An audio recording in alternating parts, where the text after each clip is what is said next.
Hello mga ka-viewers, welcome back po sa aming channel. Morning mga ka-viewers. So ayan po, naggagas kami ngayon dito.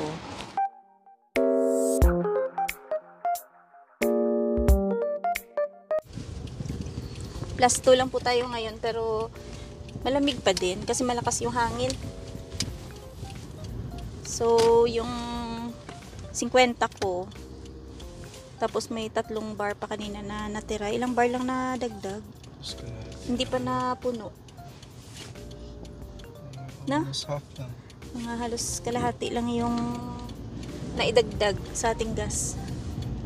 Minsan pagka may tira ka ng mga 3 bars, tapos magarga ka ng 60, yun, talagang mapupuno. Pero mga 50 lang.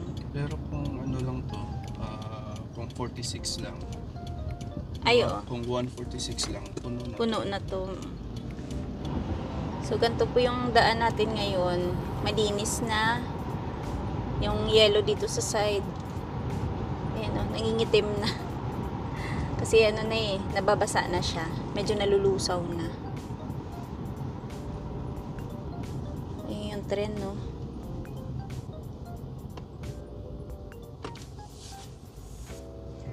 Naamoy na. Maamoy mo na yung ano, Yung spring. spring. Ganon. Pag ganito ang panahon. Oo nga, At kasi saka yung sikat taglusaw ng na. araw, pati, diba? Iba na yung sikat ng araw, oh. Pero Madilim pa din pagdating ng alas 8. medyo Medyo tayo sure kasi ano pa, January pa lang. mm, Papasok pa lang ng Feb. ang Feb ay malala din yung taglamig. Feb, March pa. May mga puso pa yan. Lalo na yung Feb.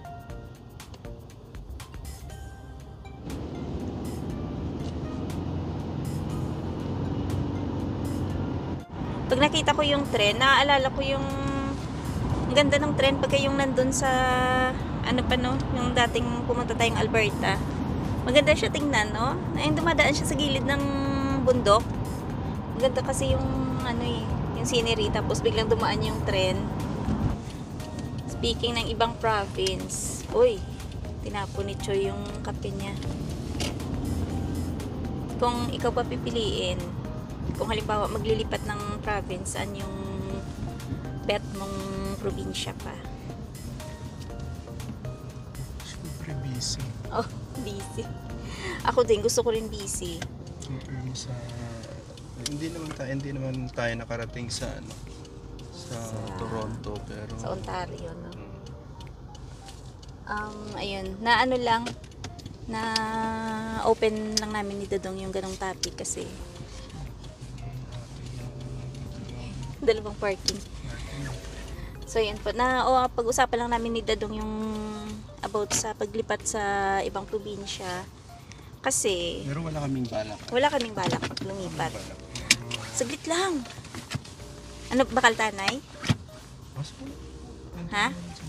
Ayan, wala po kaming balak lumipat ng probinsya. Kaso lang, may kakilala kasi siya na, yun, nakausap namin nung nakaraang araw na lilipat sa probinsya. No? Nakakatuwa. Pero ano po yun, hindi naman biglaan yung plan daw nila. Kumbaga, pinag-isipan nila ng mga 2 taon 2 years. bago sila nag-decide. Mm. So, ang ginawa daw nila, nagbakasyon sila doon, tapos stay sila ng 1 week.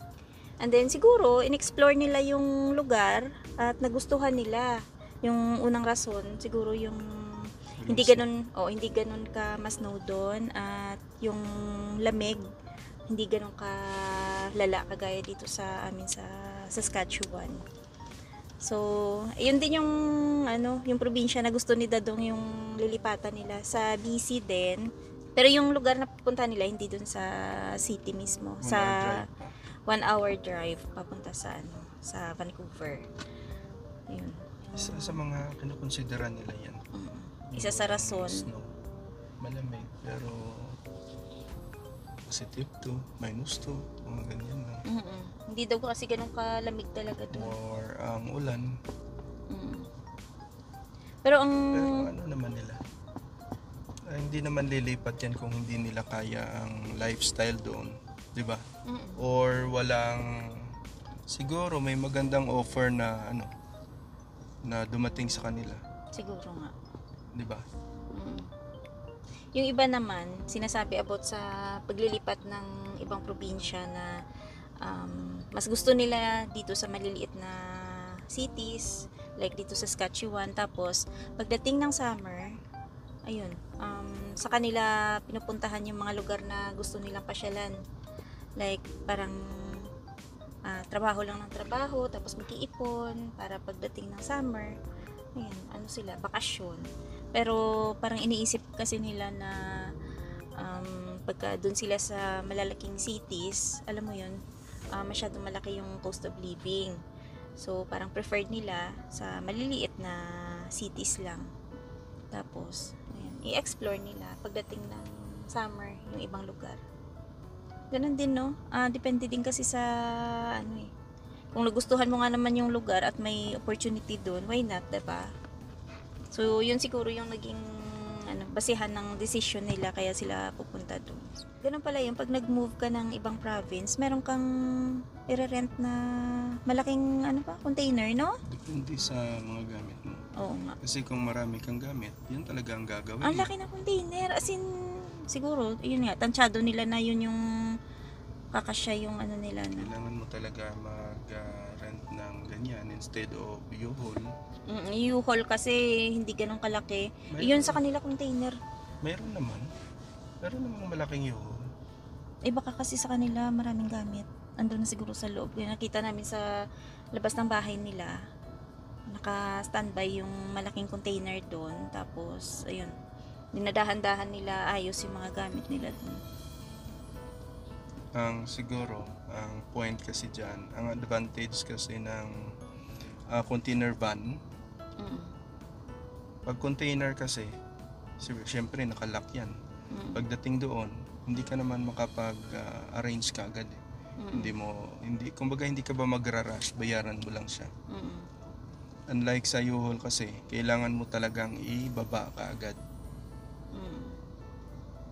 Kasi ay kasama pati yung sasakyan nun, unlike yung container. Container lang yung... Container lang, ita-transport lang, tapos i-drop lang doon kung saan ka titira. Tapos pick upin lang nila pagka empty na, no? Oo nga. Sa bagay. Tsaka kung U-Haul, ikaw ata magdadrive nun pa? Ikaw. Oo. At least yung siya, kung container siya, may magpipick up and then i-drop lang doon sa Kasi kung area. kung konti lang, pwede yun sa U-Haul talaga na. Yun na rin sasakyan yung papunta doon, no? Oo. Isang rentahan lang, kumbaga. Nilipat na rin po namin dito yung ibang mga plants namin. Ayan yung jade plant. Ayan. Ito biglang tumaba eh. So, mas maganda na nandito sila para natural na sikat ng araw yung makukuha nila sa morning. Yan oh. Ang ganda ng orchids. Parang isang buwan na yan. Yung binigay sa amin. Kasi, ayan, pamasko din to sa amin eh. So, buti na lang. Okay naman siya. Hindi naman siya yung parang natutuyo. At maganda yung tubo niya. Ayan, maganda yung may ganito pala dito sa harap ng window. Pero sabi ni Dadong, iaangat daw po niya to kasi, ayan oh, medyo malapit siya sa vent. So, may tendency na mabilis matuyo yung soil ng ating halaman. Iangat niya siguro mga half ng dingding na yan. Tapos, at least, mas maganda yung elevated siya ng konti. Tapos, nadagdagan na rin po yung isang alaga natin. Ayan, ang ganda. Diba? Pampaswerte. Ayan po mga jade plants namin. Yung pinakadahon niya. Ayan, yung nilagay ko sa lupa. Tapos, pinatubo ko lang. So, ito ilang taon na ba to? Mga 2 taon na to. Ang ganda din niya eh. Ayan o. Tapos may ni-spray lang po kami para gumanda yung niya, yung tubo niya. So yun mga ka-viewers, about kanina dun sa topic namin ni Dadong. Ayan, kung halimbawa kayo po yung magkaroon ng chance na lilipat ng probinsya, aling probinsya po yung pipiliin nyo at bakit? Ayan. Kasi kami ni Dadong, yun nga, sabi namin, mas pipiliin namin yung BC, unang-una, ang rason is, maganda yung panahon doon, hindi ganun kalala yung winter, tapos walang masyadong snow, Pero yun nga, sabi namin, wala naman kaming balak. In case lang, kung aling probinsya yung pipiliin namin. So, paki-comment na lang po dito sa video na to yung gusto nyong probinsya na lilipatan at bakit kayo lilipat in case man. So, hanggang dito na lang muna yung aming video for today. Maraming salamat sa palaging panonood. At sa mga bagong subscribers namin, maraming salamat sa pag-subscribe. At ingat-ingat. Bye-bye! Mga ka-viewers, dagdag ko lang pala dito sa video na to yung bagong try ko na niluto na simple pero masarap na ulam. So, gigisa natin yung air-fried na manok dito sa ating sibuyas saka bawang. Yung ginamit ko po dito is butter.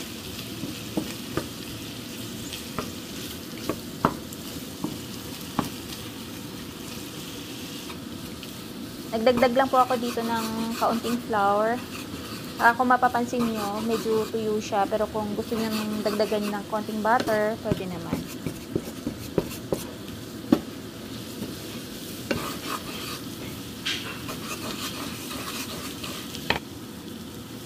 Add na po natin yung evaporated milk. Lagyan din po natin ng tubig.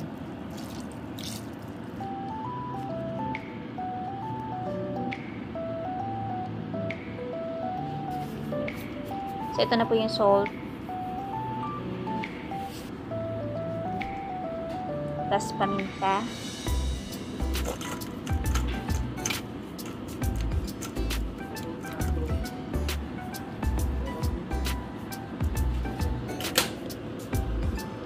So, konting kulo lang. Ayan, luto na po yung ating chicken alaking with vegetables. Ayan, subukan niyo po ito kasi masarap siya. Saka, mabilis lang po siyang lutuin.